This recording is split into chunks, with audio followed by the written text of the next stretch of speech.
gente, bienvenidos al segundo capítulo de su proyecto Casaqueando Tuanis de la segunda temporada. Como siempre me acompaña acá Walter. ¿Cómo estás, Walter? ¿Qué tal? Muy buenas tardes, días, noches a la hora que nos estén viendo. Es un gusto estar nuevamente con ustedes. Nítido. Coca, ¿cómo estamos? Ahí con calor, ¿no? ¿Listo? Ya hay Sí, calor. vos. Y cabal, ahorita, Sí. ahorita que hablas de calor, ahora vamos a dividir nuestro episodio en 3 segmentos. El primero es una nota curiosa, una casaca curiosa. Vamos a tener también casaqueando con el invitado, que ya tenemos un invitado para este episodio. Así es. Y una casaca de recomendación, que esa se la daremos al final del capítulo.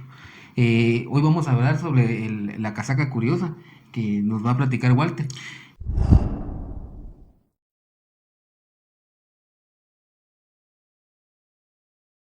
Y bien, en la casaca curiosa estamos hablando ahora en este momento del reloj climático. ¿Sabían algo ustedes del reloj climático? La verdad, Sí, no. no. Yo no. Escuché yo que sí había un reloj que iba en cuenta regresiva, ¿no? Pero Así es. El reloj cuenta hacia atrás, dándonos conciencia a nosotros que un tiempo límite a la Tierra. Esto quiere decir que le están dando un tiempo de vida al planeta Tierra para que nosotros todavía tomemos conciencia de que podemos cuidarlo del calentamiento global. Esto también nos tendría que poner en conciencia a nosotros de que no podemos ni contaminar, ni tirar la basura en la calle, ni nada. Estos relojes son muy importantes en varios países grandes, donde hay mucha, por ejemplo, Nueva York, en París, en Las ciudades más importantes. países grandes, exacto, dando conciencia, tratando de concientizar, tratando porque la gente, a pesar de que están sintiendo el calor tremendo, como dijo Oscar, los cambios bruscos de que frío, lluvia y calor, no entendemos y no captamos de que estamos dañando, exacto, el planeta Tierra. Y en esto tenemos que concentrarnos porque de verdad, el planeta se está viniendo abajo. Entonces, estos relojes lo hicieron entre artistas y otros entes. El reloj lo pusieron en Nueva York. Tiene una cuenta regresiva de 7 años. Imagínense dándole vida ya al límite de vida a un planeta Tierra con minutos, segundos, horas y todo. Todavía estamos a tiempo de salvar nuestro planeta, de no tirar la basura en la calle, guardar la basura, llevarla a un recipiente, ya sea en la casa o en la calle donde hayamos un basurero. Tratemos de verdad cuidar nuestro planeta Tierra porque es el lugar donde vivimos muchos seres vivos, contando animales, y sería una desgracia llegar a un punto donde ya no podamos dar un regreso a lo que vaya a pasarnos a futuro con cambios que nos pueden llegar hasta extinguir, ¿verdad? Entonces, de verdad, en el dato curioso, si ustedes se quieren meter a investigar, está el reloj de cuenta regresiva que le da un límite de tiempo a la Tierra y va a intentar darnos...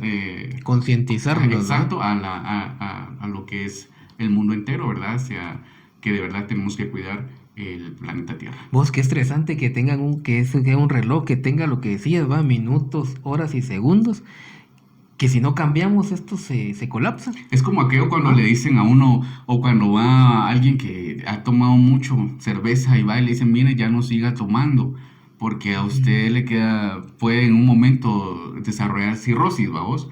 Y no, o sea, ahí está, lo malo es que no tenés algo que te lo esté recordando, ¿va? Simplemente decir, va a tomar uno, no es nada, ¿va? Y de uno en uno te vas hasta castigarte vos mismo. Solo que ahora sí tenemos un reloj que nos está diciendo, nos quedan tantos años, con tantas horas, con tantos minutos y con tantos segundos.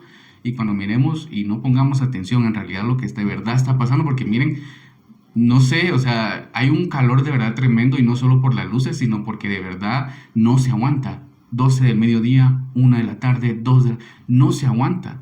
El cambio es así y de repente salís a la calle y hay un frío y en la madrugada te estás tapando, pero en la mañana ya te estás destapando porque hay un calor que no aguantas. Entonces, sí, ya nos están dando los cambios, ¿no? pistas, ya, o sea, ya nos está dando aquello de que tenemos que tomar conciencia de lo que hacemos, mucha, porque yo no creo que sea tan difícil de tirar o guardar la basura y llevarnos a un lugar, pues, o sea, hay gente que no importa el dinero que tengan, siempre la tiran en la calle y no, eso no debería de ser No, así. yo creo que también aparte de eso, yo creo que también la industria debería tomar ya cartas en el asunto, porque la verdad que los que más contaminan es la industria. Y realmente la culpa ellos no la tienen, pues porque al final es un consumo. Somos más personas cada día, más somos más. Al final se tiene que producir más. Y es increíble, pero hay gobiernos que no creen en el calentamiento Calentamiento global. global. Dicen que eso es una conspiración y que no sé qué, que no sé cuál, pero sí, dicen que no creen en eso. Entonces, de verdad, tomemos conciencia de lo que estamos haciendo, salvemos el planeta Tierra. Estamos todavía bastante tiempo, bueno, ni tanto, ¿ah? Ya tener Sí, porque 7 siete años años que no, nos no es hayan nada, avisado, pues. ajá. Ajá. Entonces 7 años no es nada. no lleguemos al límite de decir, ay, hubiera cambiado, porque puede que no haya reversa hacia lo que No, está y de pasando. hecho no hay reversa porque mundo solo tenemos uno. Cabal. Este no es renovable. O sea, lastimosamente lo matamos y ahí Y nos ahí se matamos acabó solos. todo, ¿va? Sí. Y este es el dato curioso. Ok.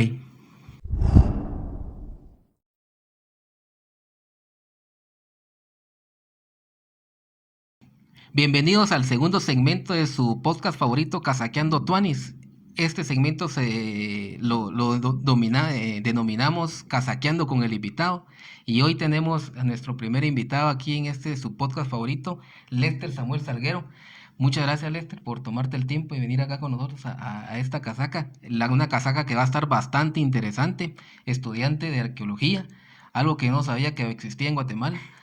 Va a haber es una casaca que los invitamos a quedarse hasta el final. Creo que no nos va a dar el tiempo para abarcar tanto tema que queremos abarcar, pero véanlo hasta el final. Muchas gracias, Lester.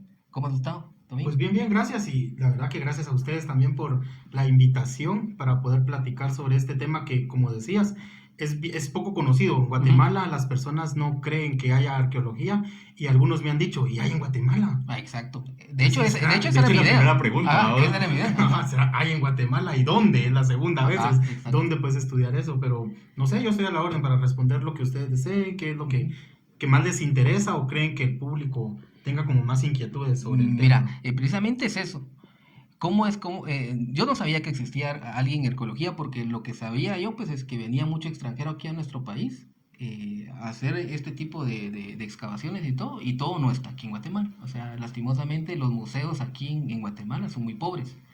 Me refiero a pobres en el sentido de que no hay tanto que ver, ¿me entiendes? O sea, no hay tanto artefacto Algo que hay. que te impresione. O sea, algo que vos decís, no, yo voy a ir al museo a ver porque descubrieron esto, o voy a ir a explorar. O sea, los museos son muy pocos y son muy pobres. Entonces, ¿cómo descubriste vos que había arqueología en Guatemala y que podías hacerlo como una carrera? Porque al final, ya estás al final de la carrera, ya estás por graduarte. Entonces, ¿cómo empezó eso y cómo te diste cuenta pues que sí había campo para esa carrera? Mira, el año 2016 aproximadamente salgo de estudiar, 2015, perdón, salgo de estudiar el bachillerato, bachiller industrial perito en electrónica, nada que ver Tocayo, con, pues es lo que te decía. Ajá. Yo cabal eso me da también. mira, y nada que ver con arqueología. Algunos me dicen, vos, pero eso iba más como para una ingeniería, no como para arqueología, pero son cosas que suceden así como que en la vida también, ¿va? Y fíjate que salgo de estudiar eso y me empiezo a replantear el hecho de que yo quiero ganar ya dinero, quiero aportar a la casa, comprar mis propias cosas y todo. Y platico con mi mamá y le digo, mira, yo quiero esto y lo otro, ¿va? Y ya me motivaba a que estudiara una carrera a nivel universitario. Pero un patojo a veces es un poquito necio, ¿va? Entonces digo yo, no, es que yo quiero esto y lo otro. Entonces viene Oscar Rodríguez, un buen amigo, un gran amigo que estudié con él desde tercero primaria, y me dice, mira, fíjate que yo quiero entrar a estudiar a la universidad, pero yo solo no me quiero ir a hacer los exámenes, vamos, acompáñame, que no sé qué. Y entonces, así instado por él y todo, me motivó y le entramos, va. Me hice el básico, exámenes básicos, supuestamente para entrar a ingeniería. Me hice luego los específicos, ya no me los hice, porque entonces cuando vi que gané los básicos, me empecé a reevaluar, ¿va? ¿Qué puedo seguir? En eso nos invitaron a un cumpleaños familiar con la esposa de mi tía, y ahí estaba el hermano de ella. Surgió entonces una charla entre la carnita asada, las bebidas y todo, Y empecé a preguntarle que él, quién era, qué era él. Y él era Edgar Suyuk, el ex subcoordinador del proyecto Cuenca Mirador. Entonces me explicó a qué se dedicaba la arqueología, cuáles eran sus procesos de investigación, cómo era el asunto. Y entonces eso como que me dejó la espinita y me voy entonces, ya que estaba en el proceso de entrar a la universidad, me voy entonces a la escuela de historia a ver pensum. Entonces me llama la atención que dentro del pensum ya había, por ejemplo, antropología física, o sea, encontrar, ver, digamos, huesos y esqueletos humanos y entonces darles nombre a cada uno, cómo identificar si era de sexo masculino, femenino, de hecho, eso edad. es como forense prácticamente, o sea, es un trabajo forense. Entonces, por ejemplo, es bien interesante porque eso después me ayuda bueno, vamos a ir más adelante viendo, porque esto me ayuda después a poder investigar una tumba que encontramos en Vega del Cobán, Teculután, Zacapa. En esa tumba habían aproximadamente de 16 a 17 individuos muertos, ya metidos ahí, estaban los huesos. Tuve la oportunidad de excavarla y a partir de ahí entonces empiezo a reevaluar ya mi plan de tesis y que es mi trabajo de graduación, pero poco a poco vamos a ir practicando de esto. Entonces ahí entro a la universidad, digamos, Universidad de San Carlos de Guatemala, Escuela de Historia, y empiezan los primeros cursos. Al principio ni sabiendo qué es arqueología, porque a veces pensamos que es el estudio de dinosaurios, cuando no es eso, ¿ah? Eso es paleontología, que ¿qué te puedo decir? Los métodos de estudio son similares o iguales hasta cierto punto, pero el enfoque para interpretar o explicar ciertas cosas no es el mismo, porque nosotros nos enfocamos así brevemente. La arqueología se dedica a explicar las conductas de vida de las personas antiguas a través de sus restos materiales, que es algo bien complicado. Es interesante, o sea, ahí está la diferencia bien marcada, o sea, pues, nada que ver pues, con ir a sacar huesos de dinosaurio. Ajá, porque ahorita yo llego a la escuela de historia y empiezo a reevaluarme. ¿Será que estudio antropología o arqueología? Porque está ese dilema también. ¿Qué estudia la antropología y qué estudia la arqueología? Y yo ya me había hecho nociones de lo que quería era estar metido en la tierra, buscando artefactos, buscando cosas y explicando cómo vivían las personas en la antigüedad. Pero yo no estaba seguro si era la arqueología la que explicaba eso o era la antropología. Estaba empezando el primer semestre de la carrera y estaba así como, la universidad todavía te da chance de cambiarte de matrícula, ¿no? Y entonces yo así como, ¿qué sigo? Por un momento me sentí tentado porque tuvimos un catedrático de antropología buenísimo. La antropología se dedica a explicar también, ¿verdad?, las conductas de vida de las personas, pero en el presente. Entonces sus formas de vida, digamos, sus formas de investigación son distintas. Va la entrevista, la observación, incluso la observación participante que le llaman los antropólogos, que es ir a una comunidad, meterte, y si están torteando, vas a tortear y a platicar con la comunidad, cómo es que viven, cuántos hijos tiene y conocer, a involucrarte con la comunidad. Por eso es con las formas de vida del presente. Y la arqueología con las antiguas. Entonces en algún momento dije, eso me gustaría, también se oye así como tentador, pero me quedé en la arqueología. Para mí alguien que me ha formado, digamos, y que ha hecho así como ha aportado ese granito de arena para que crezca en mi vida profesional como arqueólogo, ha sido el licenciado Luis Romero. Él es investigador del área de arqueología del Instituto de Investigaciones Arqueológicas, Antropológicas e Históricas de la Universidad de San Carlos de Guatemala. Trabajo actualmente con él, soy auxiliar de investigación con él, trabajando para la Universidad de San Carlos, y entonces él en algún momento empieza a sacar prácticas que por la pandemia ya no se pudieron hacer, pero ahorita se están retomando nuevamente las prácticas. Yo fui uno de los practicantes que se fue con él, le fui a pedir prácticas con otro amigo, y nos dijo, pues justo ahorita me tendrían que haber dicho si se iban a ir de prácticas o no, y casualmente y por fortuna no se fueron esas personas y nos llevó a nosotros. Allí surge la primera práctica arqueológica, mi primer acercamiento, digamos, con la cultura material para poder explicar qué sucedió en algún momento. Fue bien chilero, digamos, esa aproximación, porque mira, hacer arqueología es de lo más complicado que hay, no solo por el efectivo. Por dinero, es caro hacer arqueología. Sí. Solo la comida.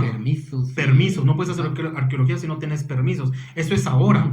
Y eso explica también por qué ahora tenemos una ley que regula el patrimonio cultural para que no venga cualquier persona y diga, yo me encontré esto y me lo llevo a mi país de origen y poder traficar y vender. Que eso es lo que ha estado pasando desde Sí, hace... fíjate que ¿Cuándo fue ajá. que se hizo esa ley? Mira, ahorita, así, la fecha en mente pero no el la año- tengo, año- pero es poco, digamos, lo que tenemos de tener ley de ¿Unos patrimonio 5 o 6 cultural. años? No, más, tal vez unos, digamos que podrían ser unos 50 años, digamos. Sí, pues. Es que ahorita sinceramente no recuerdo quién pero estuvo el mira, presidente. creo que 50 pero- años Es poco. no es lo que mucho. No, No, yo es poco, poco. fíjate. Poco. Aquí Es que no me muy recuerdo poco. hace cuánto tiempo escuché eso, Ajá. que encontraron unas vasijas dentro de una casa, creo yo, Ajá. y sí les quitaron esas propiedades porque eran patrimonio cultural, ¿no? Sí, pues. Ajá, entonces sí se las quitaron, pero no me recuerdo la fecha tampoco, eso es lo lamentable. No, ¿no? yo la verdad Que yo siempre- hasta esa fecha entendí y comprendí que ya había una ley.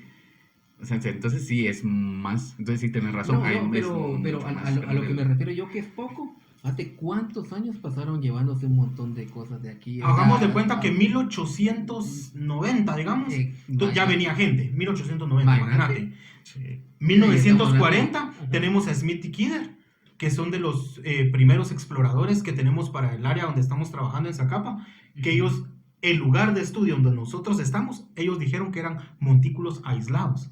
Hoy por hoy Ujú. es un sitio arqueológico con más de 200 y 300 montículos arqueológicos. O sea que era una ciudad. Ajá. Exacto. Era una, Ellos solo fueron a ver y dijeron, sí, aquí hay montículos, pero están dispersos. Cuando no es así, hay un montón que investigar ahí, en un solo sitio arqueológico. Hay más de 600 sitios arqueológicos alrededor de la cuenca media del río Motagua, que estamos hablando del oriente del país. Es un tipuchal de trabajo. Y es que eso es lógico, porque desde los antiguos la gente se va y se vive cerca de los ríos. Sí, Porque sí, es, un- porque hay agua. exactamente, es un bien que es muy importante para la vida. Y la reproducción, porque también para para la siembra, Ajá. para la supervivencia, o sea, para todos los ríos. Y ahí es donde más tendría que haber este tipo de... Algo que se habla aquí en Guatemala es el poco campo que hay de la arqueología. Ujú. ¿Crees vos de verdad que hay muy poco, más Nada. o menos, o nada? ¿O sí hay de verdad campo que vos digas, sí, o sea, no dejen de estudiar arqueología, o algo que los incentive, que no piensen que aquí en Guatemala o tienen que irse a otro país para de verdad aplicar y hacer su carrera, sino que de verdad que aquí en Guatemala haya, que eso le interesa más a Sí, la- porque a la cuando gente? hablas de ecología es como que una carrera de exportación. ¿Me entiendes? O sea, es algo que no puedes... Que hacer tenés a- más allá que Ah, aquí. Que acá, ajá, exactamente. ajá. Mira, acá en Guatemala, arqueología hay demasiada, o sea, hay tanto que estudiar. Te podría decir que de todo lo que se ha estudiado a nivel arqueológico, para conocer a toda la sociedad maya en Guatemala, tenemos el 25% nada más.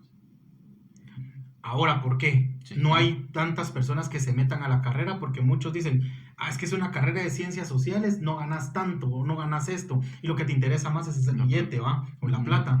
Entonces, o producir algo que te dé dinero.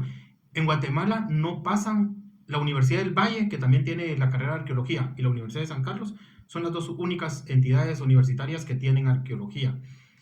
Y no pasan de los 500 arqueólogos graduados en Guatemala. Te podría decir que hay 400 y algo.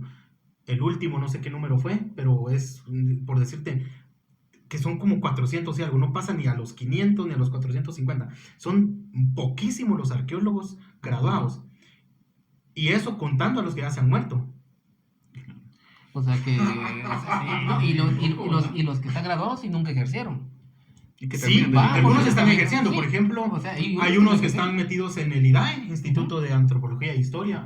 Y ahí están metidos algunos trabajando con proyectos. Lo que pasa es de que Guatemala tampoco tiene un presupuesto para decir, por ejemplo, vamos a darle a, ¿qué te digo yo? Tikal tiene presupuesto, Sí. pero ¿por qué es Tikal? Fue reconocido patrimonio de la humanidad, mundial de la humanidad. Entonces es como vergüenza sería si no tuviera un proyecto metido ahí. Exactamente. Huachactún lo tuvo en algún momento y algunos otros sitios arqueológicos. La mayoría de financiamiento viene, como decís, que es más de allá, digamos, Ujú. sí. Básicamente nosotros es como que trabajábamos más con gringos, con los de allá, pero acá.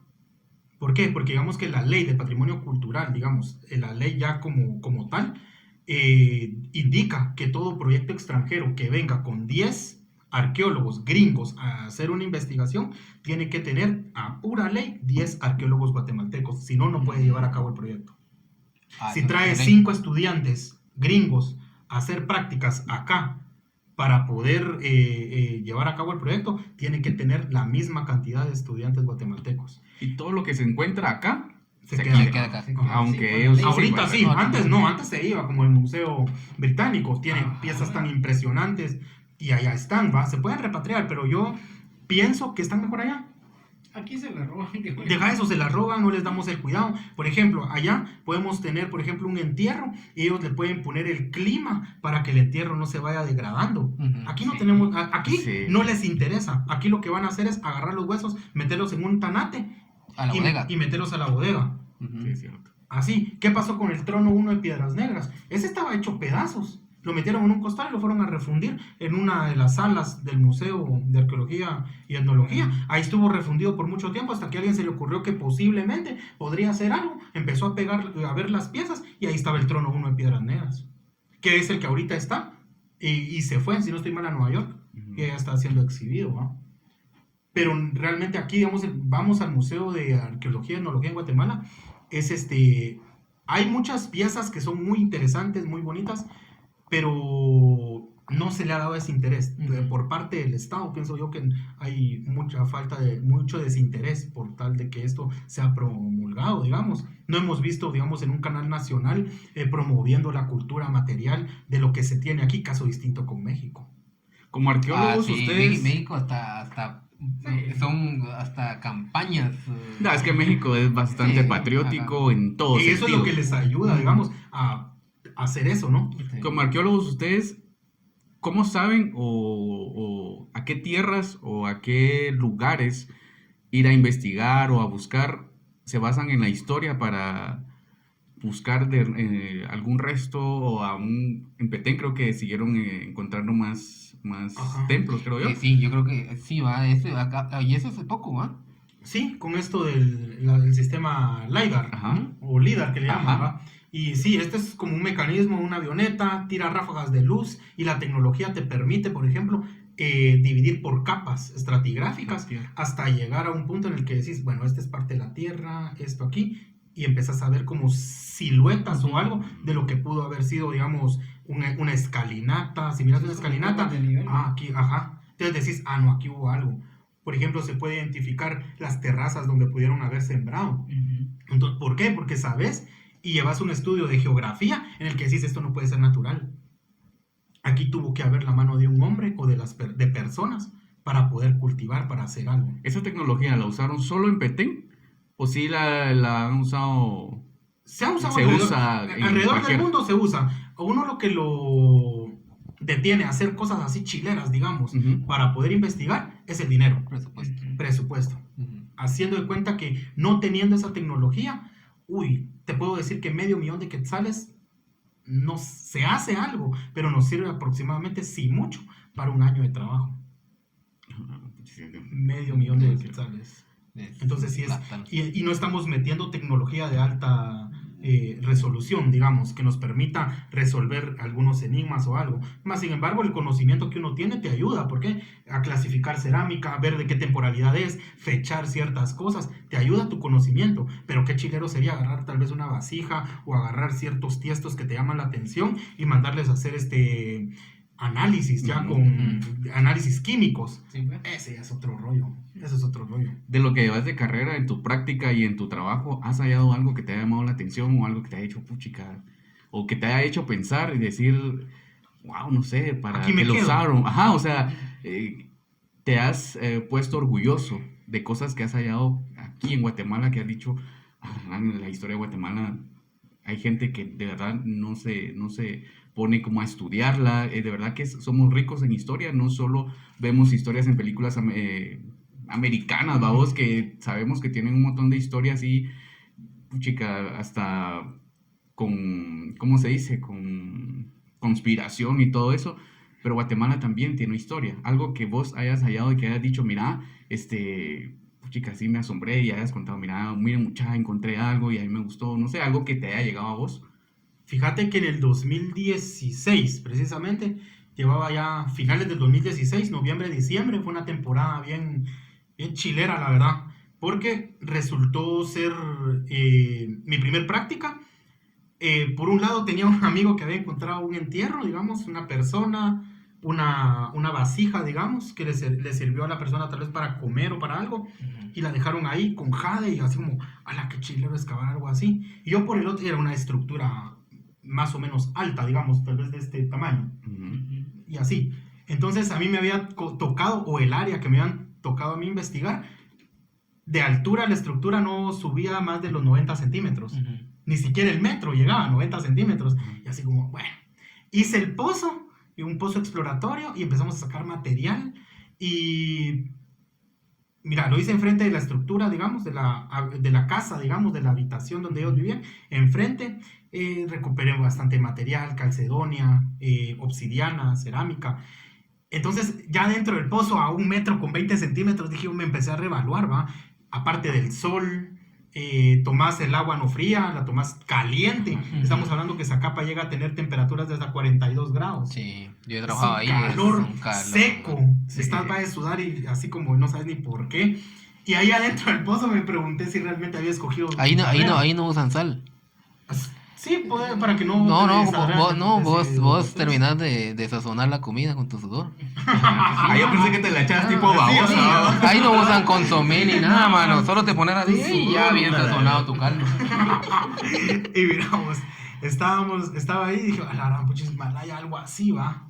Encontrar algo así chilero, como que lo motiva más a uno, va. Más si vas con esa intriga de decir, ¿qué voy a encontrar ahora, va? Terminó esa temporada, hice una trinchera, después del pozo una trinchera, para ver los muros de esa estructura habitacional. Y resulta que no encontraba los muros, porque los muros de precisamente esos muros estaban colapsados. Y decía yo, y colapsados los muros. Mira, a mí la verdad la carrera en ese momento después entendí por qué estaban colapsados. Mira, pues, por qué estaban colapsados, por qué tal vez mi frustración de no haber encontrado algo chilero y todo, ¿ah? Como el otro.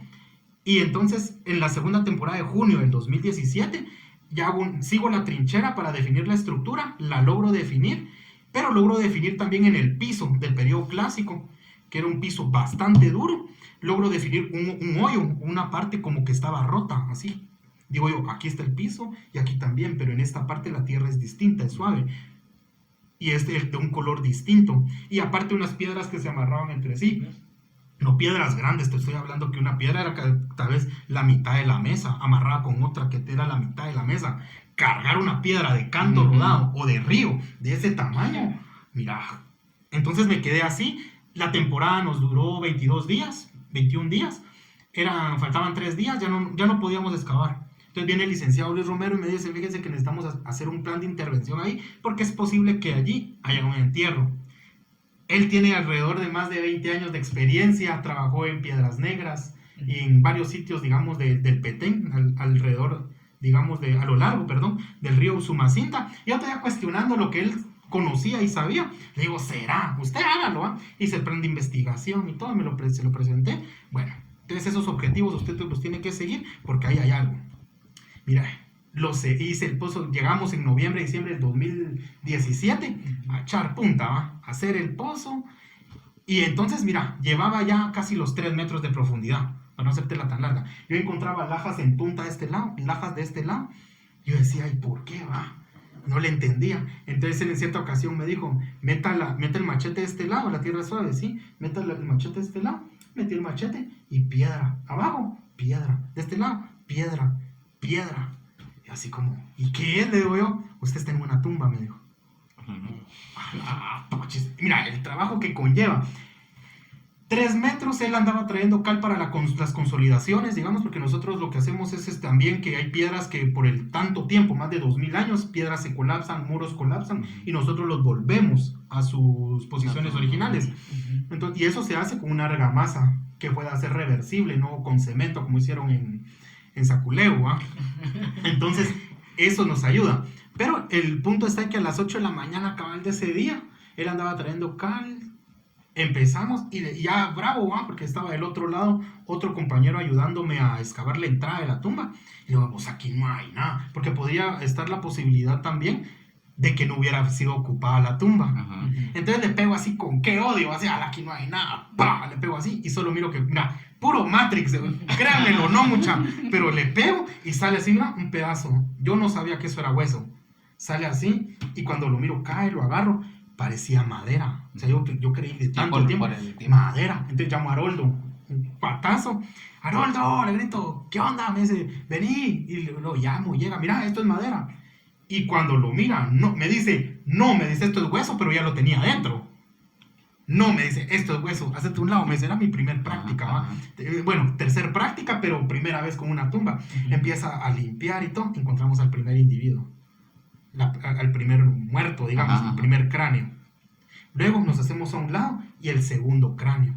El segundo cráneo tenía una concha en la boca y la concha tiene incisiones. Parte de mi tesis es interpretar también qué es lo que decía la concha. Es la primer concha que tenemos del área de la cuenca del río Motagua con aparentemente inscripción, digamos.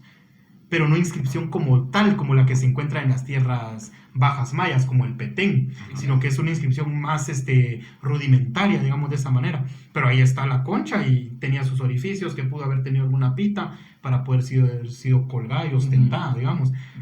Nos hacemos hacia atrás y encontramos 7 ofrendas, entre ellos sahumerios, que servían como para echar humo, digamos. Unos tenían figuría de un pato, otro de un como tipo caballo, digamos, un perro más bien, y así va. Eran 4 de esos platos y los encontramos, los resguardamos, los limpiamos con mucho cuidado, digamos, ahí no les quitamos toda la tierra, tratamos la manera que salga en bloque y ya en laboratorio que le llamamos, ya en un lugar más tranquilo, ya empezamos poco a poco a ver qué tienen, ¿va? Esa misma temporada se encontró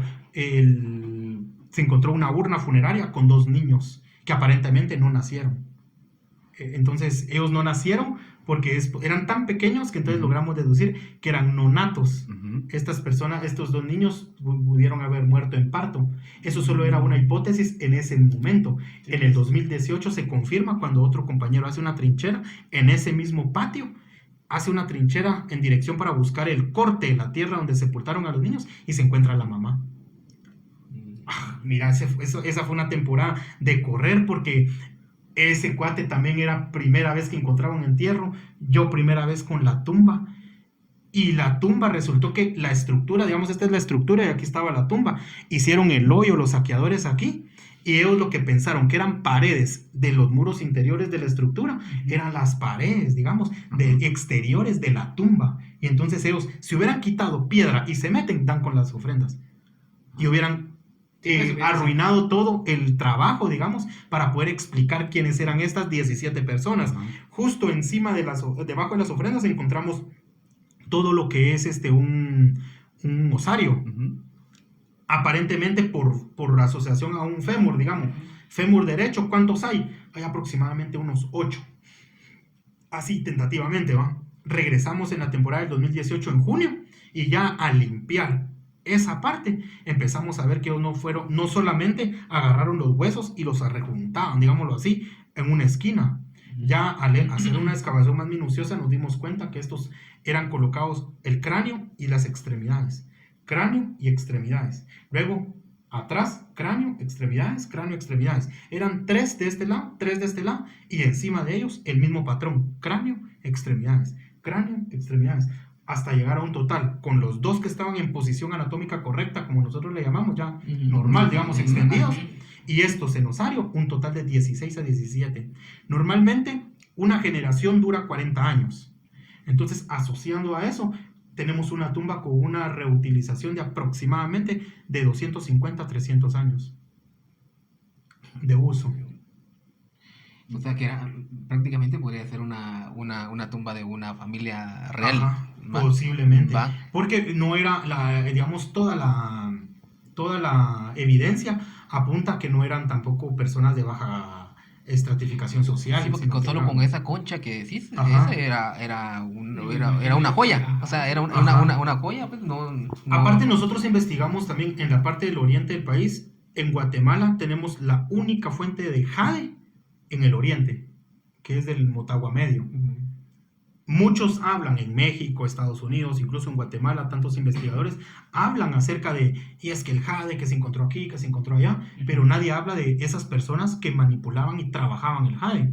Y nosotros somos los arqueólogos, digamos, que estamos trabajando allá en el oriente del país con esas culturas. Allá las tumbas nunca van a tener jade dentro de las tumbas. ¿Por qué? Porque mira, para ellos era como un bien tan adquisitivo que si, por ejemplo, que yo no le puedo dar un valor, porque su valor está más en ser comercial. Ellos valoraban otro tipo de cosas, como tal vez cerámica fina o traída de algún lugar o algo así. Es como, por ejemplo, hay sitios donde la sal era el bien más preciado y la sal no se encuentra en lugares importantes. Y uno dice, ¿por qué no hay sal aquí si ellos la exportaban? Porque el valor estaba en ese mismo, en exportarlo. O sea que el jade no solamente se atribuye a los mayas. No. O sea, no solo si encontrás algo decís, esto es de los mayas. No, tiene que cumplir ciertos requisitos. Por ejemplo, para decir que es una figurilla, digamos, de una persona, por así decirlo. ¿Es maya? Hay que ver qué características tiene para ver si no es maya, si no es zapoteca o de qué cultura es. Entonces uno solo con verla ya dice, estos son rasgos posiblemente mayas. Por ejemplo, el dios del dios del maíz tiene en algunas ocasiones la cabeza así alargada, como con deformación craneal, y aparte salen de él como algunas hojas o algo. Ese es el foliado, digamos, así. Tenemos, por ejemplo, el dios del sol, digamos. También tiene ciertas características que a uno le permiten atribuir. Este es el dios del sol, por ejemplo, los ojos los tiene como en espiral. Este es entonces Kinich Ahau, le decimos nosotros, es el dios del sol. Y así, cada dios, digamos, de ellos, que también ese es otro asunto que hay que desmitificar, digamos. Y es que muchos creen que es que este es el dios del maíz, el dios del sol, el dios de esto. Y eso lo atribuye uno como persona diciendo esos son dioses de ellos, cuando es posible que ellos ni siquiera tal vez creyeran en dioses. Ellos, la verdad, lo que yo creo que es mejor decir es que son personificaciones de. ¿Por qué? Digamos, al decir el dios del maíz, estamos diciendo que esto es la personificación del maíz.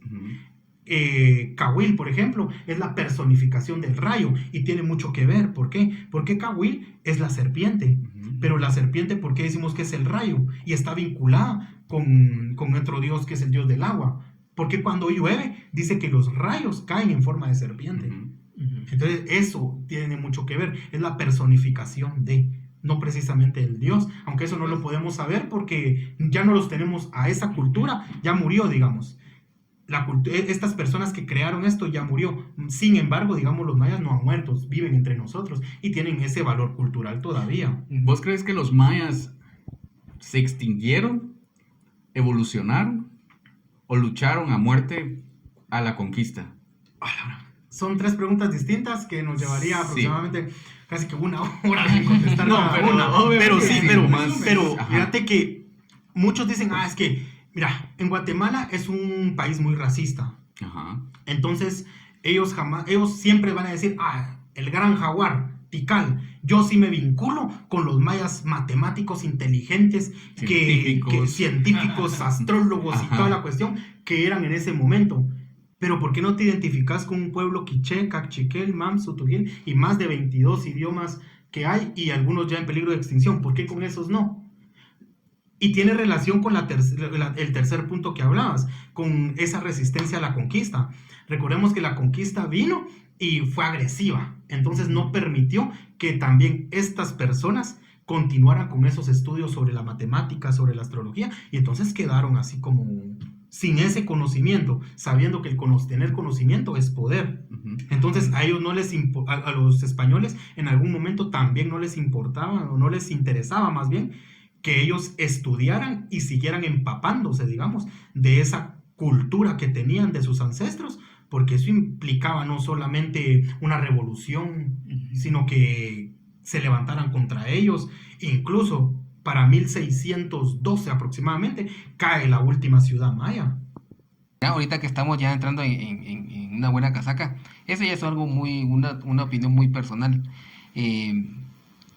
Ahorita, en todas las civilizaciones que hay, la maya, la ché, la azteca, olmeca, y todas las civilizaciones que han habido alrededor del mundo, tienen muchas similitudes en arquitectura, en religión, ¿crees que ya habían viajeros en ese tiempo que pudieron influir en alguna otra? Supone que hayan venido los egipcios y hayan influido en los aztecas o en los mayas. ¿O crees que hay algo más allá de los viajeros que también hayan influido? Mira, fíjate que es una pregunta muy interesante porque te lo doy desde mi punto de vista científico, arqueológico, y es que por lo menos nosotros no creemos que existiera una especie de otra vida fuera del planeta Tierra que pudiera influir en las construcciones. Yo creo que todas las civilizaciones del mundo fueron tan capaces, inteligentes de realizar tantos estudios astronómicos, arquitectónicos o de diferente tipo, que les permitiera un avance y un desarrollo. Es como que pasemos 50, 60, 100, 500 años y miremos el Hotel Tikal Futura o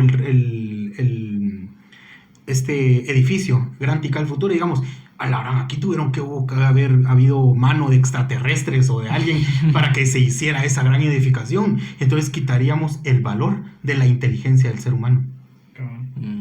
Entonces nosotros no podemos decir, tenemos una licenciada que nos dio Mayas 1 y 2. Ella decía, mire, usted me puede decir a mí que fueron los extraterrestres, los alienígenas ancestrales, los que hicieron el Gran Jaguar, pero justifíquemelo científicamente o deme una justificación coherente de que eso fue así. Nosotros en arqueología nos podemos graduar. Incluso hay una tesis en antropología que trata sobre McDonald's. Imagínate, que habla sobre McDonald's. Tú googleas y pones tesis para optar a grado de antropología que versa o habla sobre McDonald's y te va a salir.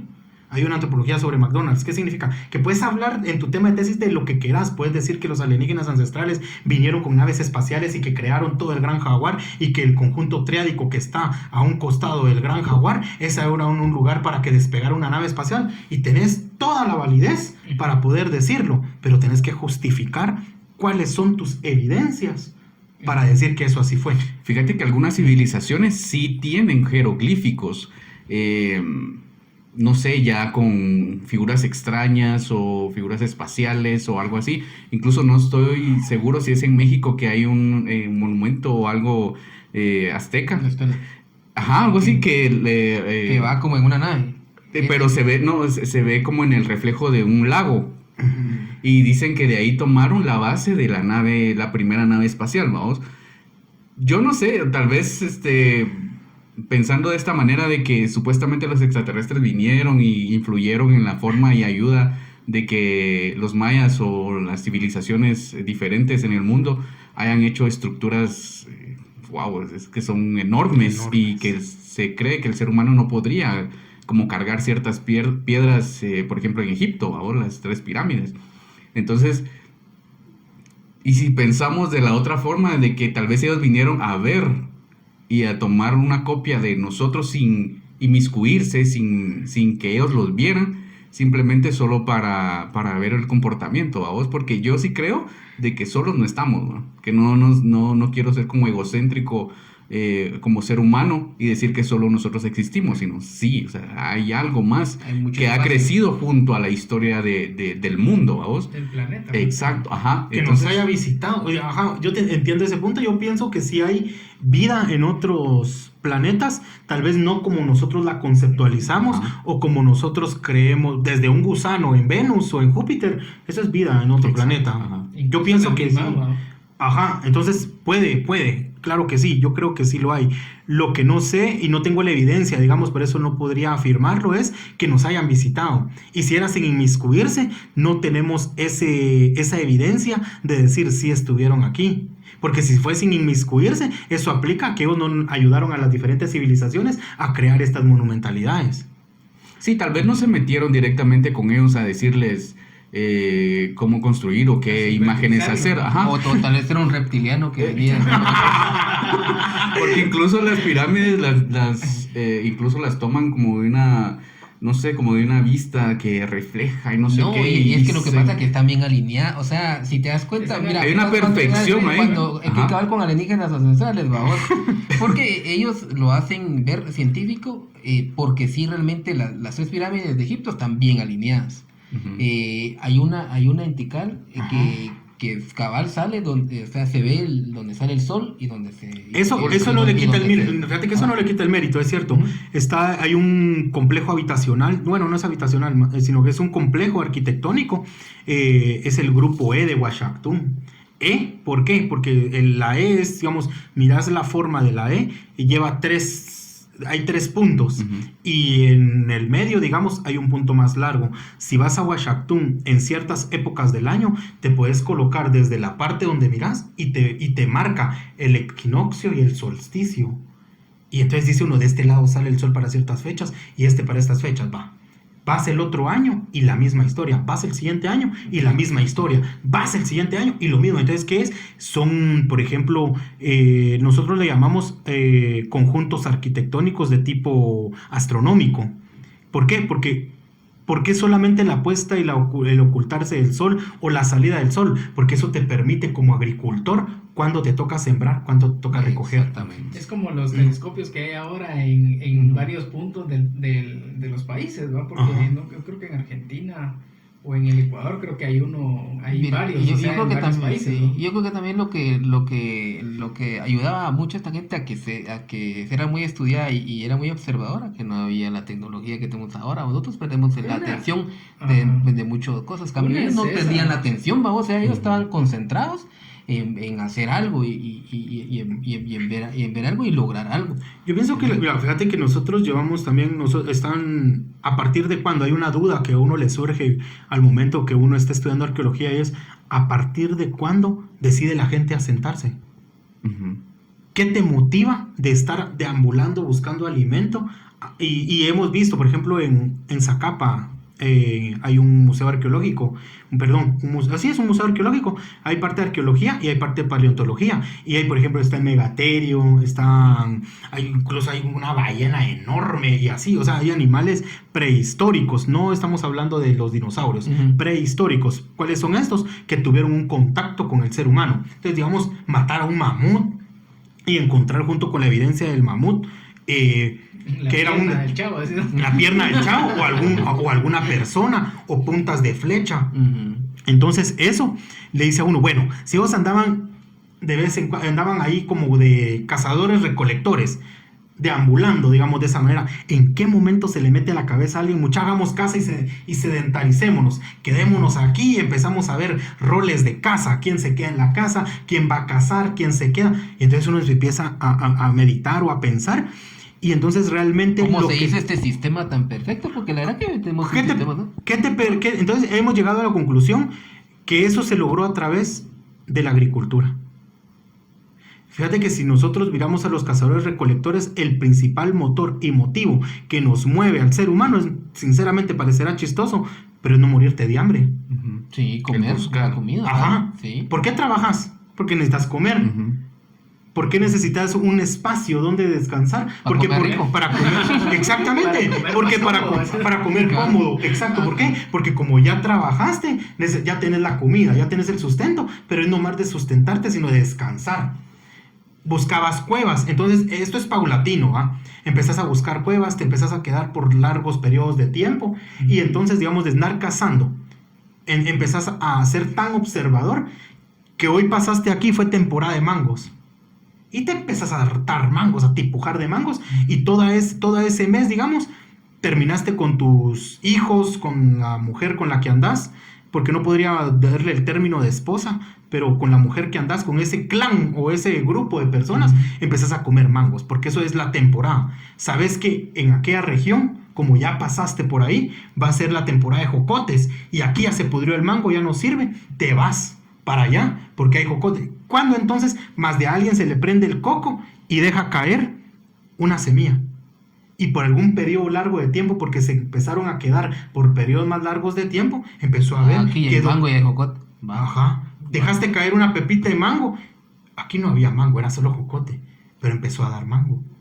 Entonces empezás a ver que puedes tener el control de qué se puede dar y qué no, y de cultivar y de poderte estar metido en un solo lugar. Entonces, cuando ya empezás a cultivar, por ejemplo, el teocintle, que es más conocido nosotros como el maíz, está tan, pero tan domesticado, que el teocintle por sí solo lo dejas caer en tierra, no se da. necesita, a pura ley, que el ser humano lo desgrane, esto y lo otro, lo entierre, digamos, y entonces se pueda dar. Pero jamás vas a ver que una mazorca caiga y de jamás, porque está tan domesticado que perdió la capacidad de poderse, ¿cómo se llama? Reproducir por sí mismo. Entonces, ¿qué sucede? Se quedan por largos periodos de tiempo y cuando empezás a ver que el maíz ya te empieza a dar, comes, que al molerlo sale una pasta y esa pasta te sustenta y te da como fuerza, te da vida. Y te engorda y que a tus hijos se le puede dar y que tenés recurso hídrico cerca para poder sustentar tu vida y sustentar la agricultura. Hidratar la masa. Entonces, ¿qué significa? Ya sale el grano, ¿va? Necesito entonces, ¿dónde voy a guardar el grano? Y entonces empiezan las mentadas jícaras. Que las jícaras, el ayote, por ejemplo, la cerámica más temprana que se encuentra siempre va a tener formas así como de jícaras o de monos o de, por ejemplo, de alguna forma como de ayote, por ejemplo. ¿Por qué? Porque el ayote lo comían y el ayote entonces ya te servía como un traste, un recipiente para guardarlo. O sea que pasó de nómada. Algunos siguieron. Siguieron el y algunos camino. empezaron a dar cuenta cómo se hacía y empezaron a sedentarizarse, ¿va? Y entonces ahí empezás a ver, por ejemplo, las estrellas, ya tenés más tiempo para ocuparte en decir, bueno, esta estrella salió en esta ubicación por esta región del año y empezás a ser tan observador con el tiempo. Exactamente, es lo que te decía. Y es que antes se miraba bien todo porque no había luz, vamos. Exactamente. En la oscuridad se miraba que el cielo y estrellas. Y ya sí. no era solo cazar, sino que también ya era el corte fino, Ahí era está. el churrasquito. A la gran- Ajá, entonces ya tenés roles. ¿Por qué? Porque bueno, ¿quiénes se quedan aquí? Cocinan y quienes salimos a cazar. Entonces ya vas, por ejemplo, en la casa se han encontrado las puntas Folsom y puntas Clovis, así les hemos catalogado porque son los investigadores de esos apellidos que las han encontrado, o los primeros que las encontraron. Las Folsom eran puntas de proyectil normales, con su punta y que mataban, o sea, que cortaban, pullabas y así. Pero la Clovis tiene una particularidad bien interesante, porque la Clovis es la punta, pero tiene acanaladura. Y por mucho tiempo la gente se preguntaba, ¿por qué la acanaladura? Y no hasta que se llegó a la conclusión, matando o haciendo algún corte, que tenía ¿qué te digo yo? Un avance tecnológico. Por ejemplo, si con una Folsom que no tiene la acanaladura, le pegas un chicotazo a un jabalí, este jabalí va a ir herido y se va a ir. Y entonces vos tenés que ir corriendo detrás de él hasta ver a dónde cae, pero te va a durar, digamos, el jabalí unos 10 kilómetros. Lo tenés que correr 10 kilómetros. Con la Clovis, con la canaladura, si se la zampabas y la sacabas, la canaladura permitía, o ese corte con la canaladura permitía que la presa desangrara así. ¿Qué sucede entonces? Que de correr 10 kilómetros, yo me imagino que era por relevos, ¿va? 10 kilómetros. A correr una cuadra. A correr una cuadra. Entonces, ¿qué hacías? Que repartías el trabajo. Lo que te costaba con 5 personas cazar un jabalí, con esa tecnología, con 2 ya cazabas un jabalí.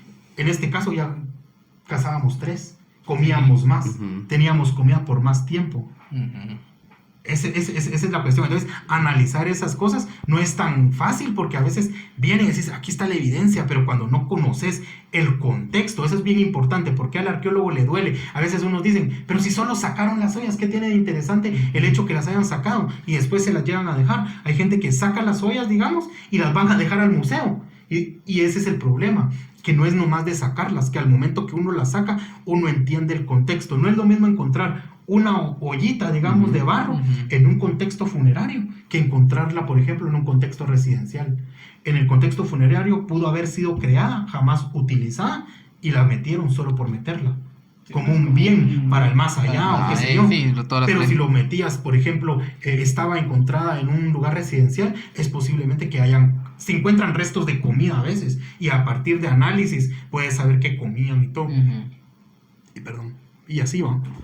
Sí, yo creo que es un tema bastante interesante. Es la evolución lo que te decía, ¿va? Al final todo va evolucionando porque los mismos roles que, como decía Lester, te van exigiendo que modernices, que crees, que que inventes, o sea, eso es, Yo siento cuando que- ya se empiezan a ver todas las necesidades, empiezan a... Yo siento a que meter. ahora ya vamos a 1000 por hora, mucho, o sea, Sí, ya el sí. tiempo ahora ya es, Ujú.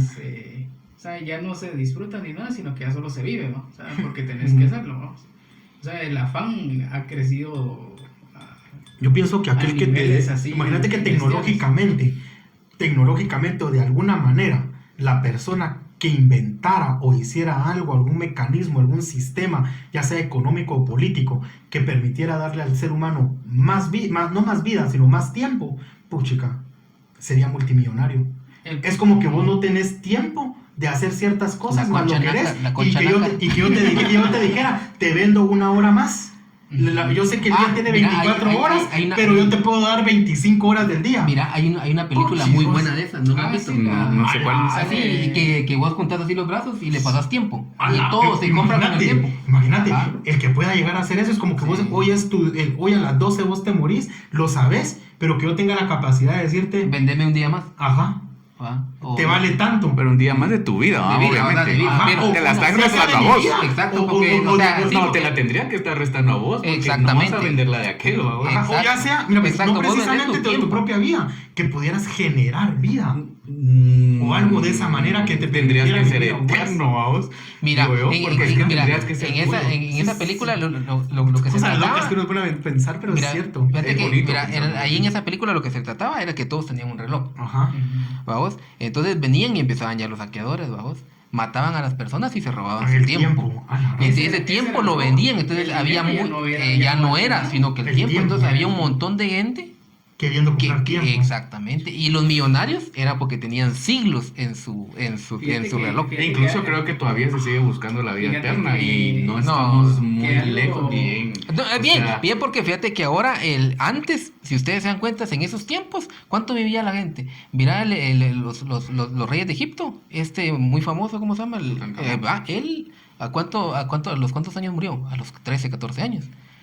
Y después los otros reyes, si mucho, llegaban a los 20, 25 años, científicamente que los Lo que han pasa es que encontrado. fíjate que- Ahora ajá. ya la prolongación de vida ya es hasta 80, 85 A partir años. de O sea, vacunas cuando naces y todo. exactamente. Básicamente Ajá. te ha prolongado Exacto, el la vida, tiempo, la ajá, vida. ajá. Y eso es cierto, fíjate, porque, uno puede creer, mira, a como vivían antes las personas, digamos, arqueológicamente hablando, y uno hace análisis, digamos, en los huesos, en los dientes, que los dientes, mira, puedes encontrar hecho pozoles, todo el cadáver, pero con que tengas una muestra de un diente, puedes saber hasta de qué agua bebía.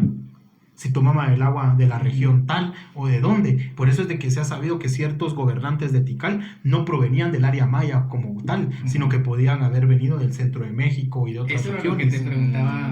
Y de otras regiones. Ajá. ¿Pero por qué? Por el agua que consumían, por la dieta. Y entonces uno se ha dado cuenta a través de esos análisis que la dieta, puchis, era una dieta no balanceada también. Morían de cosas así como de 20, 25 años y ya eran, ¿qué te digo yo? Enfermos de tal vez diabetes, no sé, pero porque esa fue traída, digamos, tal vez con los españoles, pero malaria, principalmente de desnutrición. Ujú. ¿Por qué? Porque tal vez dentro de su alimentación no iba tanto la carne, digamos, sino que más que todo el maíz, frijol, los carbohidratos y todo eso. semillas, Ajá. Entonces eso afecta también al nivel de mortandad, digamos. Exacto. Bueno, yo quisiera seguir que este podcast tuviera mucho más tiempo, pero creo que vamos arriba del tiempo. Ujú. Muchas gracias, Lester, por Gracias a acompañarnos. ustedes. Vamos a tener una segunda parte, porque la verdad que nos dejaron, tuvo muchas preguntas que no las hicimos, se quedaron muchas en el aire. Entonces vamos a tener la segunda parte. Muchas gracias y creo que hasta aquí llegamos. ¿O tienen algo más que...? No, yo digo que ahí estamos. Guardemos lo demás para la segunda parte. ¿va? Sí, creo que hay preguntas, muchas preguntas que hacerle a Lester. Y la verdad que gracias, porque eso es parte de que, no sé, de la práctica y el estudio hacen que uno reflexione más todas las pláticas que nos has dado, de, no sé, tus conocimientos. Y es bueno que lo compartas no solo con nosotros, sino también con quienes nos están viendo. Que la verdad todavía hay preguntas, tengo muchas preguntas todavía por hacerle y esperemos que en la próxima invitación tenerlo nuevamente acá para tocar más temas, porque la historia es un montón y no es solo de antropología, y también hay religión, hay, no sé, política, ajá, o sea, economía. hay muchísimas más aquí en Guatemala, ¿va? Que conflicto armado y toda esa onda. Entonces, historia ahí para hablar en paleta. Entonces, otro capítulo más que Lester nos va a estar acompañando cuando tenga tiempo, porque también trabaja.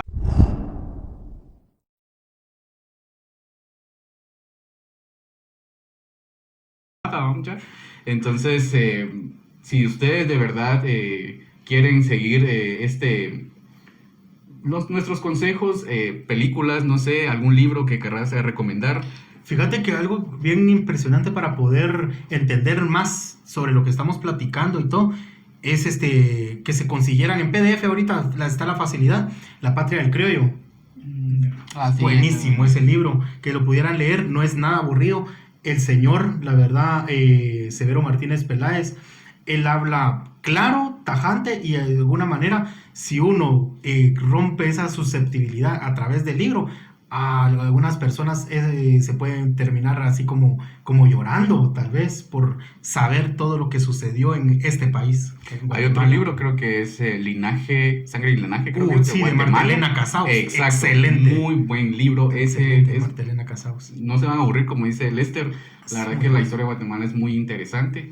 También recuerden ir a los museos de historia, etnología y de ciencia también en la zona 13. Vayan, de verdad es muy bonito ver todos los procesos de la historia, cómo era antes, cómo Guatemala ha cambiado. O sea, ahí está la ciudad de Petén también, cómo han ido descubriendo y cómo está armada toda la ciudad en Petén. Entonces vayan de verdad a los museos, no sé qué día va a haber una noche del museo, pueden ir a visitar también, es gratuita, sin darle publicidad el otro sábado, dándole publicidad porque en realidad es algo muy nutritivo para nuestra mente también, para nuestro conocimiento como guatemaltecos. También les quiero recordar nuestras redes sociales, obvio, por supuesto, en TikTok, en TikTok, en YouTube, en Facebook e Instagram nos pueden encontrar como Casaqueando Tuanis.